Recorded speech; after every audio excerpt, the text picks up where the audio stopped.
Morning. Another beautiful day here in paradise. Just take a little gander out there. Beautiful.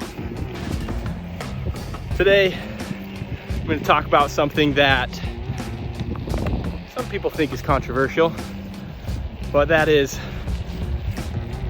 to take care of yourself before taking care of others.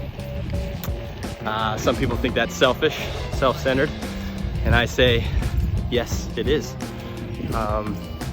Most important thing we can do for our loved ones, our family, our friends, spouses, children, co-workers, whoever that is, that's around us, is to take care of yourself first before you go out and start taking care of others. Why? Why is that?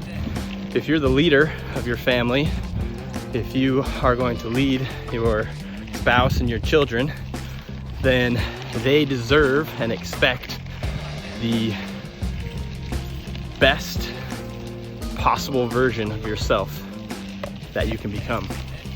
The only way that you can do that is by going out and taking care of yourself and putting yourself first to improve mentally, physically, and spiritually every day. So take care of yourself so that you can then protect, lead, serve, be that leader of your family. That's it, fam. Have a good one. Take care.